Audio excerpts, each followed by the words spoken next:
আল্লাহ রাব্বুল ইজ্জতের অগণিত নিয়ামত সমূহের মধ্যে থেকে অনেক বড় একটি নিয়ামত হলো রমজান মাস।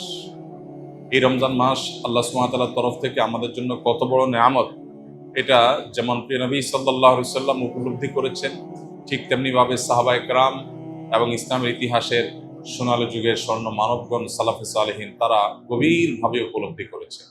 দুর্ভাগ্য আমাদের, আমরা বেশিরভাগ মানুষ রমাদান মাসের গভীর তাৎপর্য, গুরুত্ব, এর মাহাত্ম্য, এর মর্যাদা, আল্লাহর তরফ থেকে এই মাসের বিশাল বড় যে সুবর্ণ সুযোগ সেটিকে আমরা অনুধাবন করতে পারি না। আমাদের রমাদান সাধারণত 4টি কাজকে ঘিরেই হয়ে থাকে। আমরা সচরাচর রমাদান মানে মনে করি বেশি থেকে বেশি দিনে রোজা রাখা, সিয়াম পালন করা, রাতে তারাবির সালাত আদায় করা, আর সন্ধ্যায় ইফতার এবং ভোরে সাহারি করা। এই 4টি জিনিসের নামই শুধুমাত্র আমরা রমাদান মনে করি, অথচ রমাদান শুধুমাত্র এই 4টি ইবাদতের মধ্যেই সীমাবদ্ধ নয়। রমাদান এসেছে আমাদের সারা বছরের ঘাটতি পুষিয়ে নেওয়ার জন্য।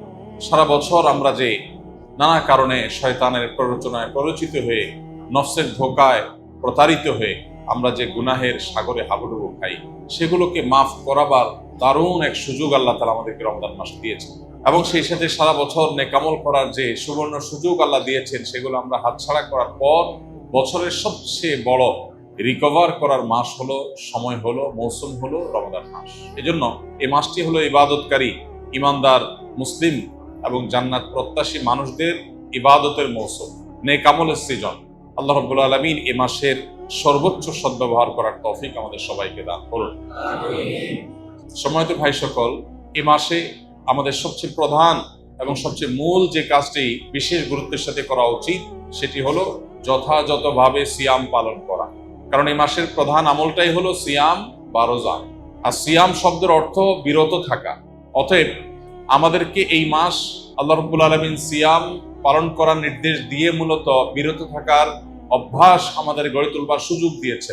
অতএব যথাযথভাবে সিয়াম পালন করার মানে হলো সিয়ামকে তার স্ট্রাকচারাল দিকটাকে খেয়াল করার পাশাপাশি তার ফিনিশিং এর দিকটাকেও খেয়াল করতে হবে। সিয়ামের বা রোজার বাহ্যিক স্ট্রাকচারাল দিকটা তো একেবারেই পরিষ্কার। সুবহে সাদিক থেকে নিয়ে ফজরের ওয়াক্ত হয় তখন থেকে নিয়ে সূর্যাস্ত পর্যন্ত এই পুরো সময় পানাহার এবং যৌনতা, এটা থেকে বিরত থাকা, এটাই হলো সিয়ামের মূল স্ট্রাকচার।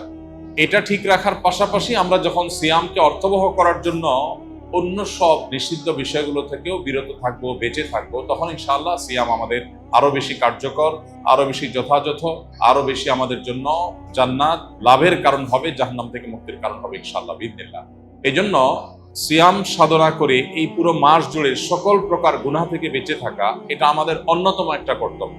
নবী করিম সাল্লাল্লাহু আলাইহি সাল্লাম বলেছেন, রুব্বা সাইমিন লাইসা লাহু মিন সিয়ামিহি ইল্লাল জু। বহু রোজাদার আছে যাদের রোজা ক্ষুধার্ত থাকা ছাড়া আর বিশেষ কোনো কাজে আসে না।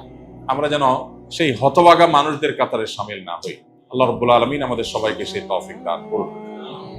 প্রিয় ভাইরা আমার, এজন্য মুখ দ্বারা গীবত, মিথ্যা, পরনিন্দা, ঝগড়া, যত রকমের নিষিদ্ধ কর্ম আছে সেগুলো থেকে বিরত থাকা, হাত দিয়ে, পাও দিয়ে, অন্য অঙ্গ প্রত্যঙ্গ দিয়ে সকল প্রকার গুনাহ থেকে বেঁচে থাকা, এটা হবে আমাদের রমাদানের অন্যতম একটা গুরুত্বপূর্ণ পদক্ষেপ। এটা যদি করতে পারি তাহলে রমাদান মাসের সিয়াম পালন সার্থক হবে, সফল হবে ইনশাআল্লাহ বিইذনিল্লাহ। আল্লাহ আমাদের সবাইকে সকল প্রকার গুনাহ থেকে বেঁচে থাকার তৌফিক দান করুন। সিয়ামের উদ্দেশ্য যে তাকওয়া অর্জন করা, সে তাকওয়া হাসিল হওয়ার জন্য, সে তাকওয়া অর্জন হওয়ার জন্য সকল প্রকার গুনাহের পথগুলো বন্ধ করা, এটা অত্যন্ত গুরুত্বপূর্ণ। গুনাহের পথগুলো যদি খোলা থাকে তাহলে এই সিয়াম অর্থবহ হবে না, এই সিয়াম যথাযথ হবে না, এই সিয়াম আমাদের জন্য কার্যকর হবে না। এই জন্য আমরা চেষ্টা করব সর্বোচ্চ সকল গুনাহ থেকে বেঁচে থাকার। রব্বে করিম আমাদের সবাইকে সেই তৌফিক দান করুন। প্রিয় ভাইরা আমার, এই মাস আসার পরও যদি আমরা আমাদের গুনাহগুলো আল্লাহর কাছে মাফ করাতে না পারি, চোখের পানি ফেলে দোয়া করে, কান্নাকাটি করে, সিজদায় গিয়ে একান্তে নিরিবিলি আল্লাহর সাথে যদি এই মাসেও কথা বলতে না পারি, তাহলে জীবনে আর কখনো এই সুযোগ হওয়ার আশা বড় দুরূহ। এর চেয়ে হতভাগা আল্লাহর জমিনে আর কেউ নেই যে ইসলাম গ্রহণ করার পর মুসলিম হয়েও রমাদানের সুফলটা আদায় করতে পারলো না। তার চেয়ে হতভাগা আর কেউ নেই। এই জন্য শুধুমাত্র এই গতানুগতিক সিয়াম আর তারাবি নয়, বরং এর পাশাপাশি আল্লাহর কাছ থেকে গুনাহগুলোকে মাফ করাবার জন্য আমাদের বিশেষ প্রচেষ্টা থাকতে হবে। ইফতারের আগে চোখের পানি ফেলে, কায় মনোবাক্যে দুহাত তুলে, প্রাণ উজাড় করে আল্লাহর কাছে আমরা দোয়া নিবেদন করব এবং সাহরি খেতে উঠলে ভোর রাতে তখন দোয়ায় মনোনিবেশ করব। চলতে ফিরতে উঠতে বসতে আল্লাহকে স্মরণ করব। মোবাইলে, সোশ্যাল মিডিয়াতে বিভিন্ন চোখের জেনা, কানের জেনা, বিভিন্ন রকমের যে গুনাহগুলো হয় সেগুলোর পথগুলো সব বন্ধ করব ইনশাআল্লাহ। তবে এই রমাদান আমাদের তাকওয়া হাসিলের কারণ, এই সিয়াম আমাদের তাকওয়া অর্জনের কারণ এবং আমাদের জীবনকে পরিবর্তনের কারণ হবে ইনশাআল্লাহ বিইذنিল্লাহ। আল্লাহ রাব্বুল আলামিন আমাদের সবাইকে এই রমাদানের সর্বোচ্চ সদ্ব্যবহার করার তৌফিক দান করুন।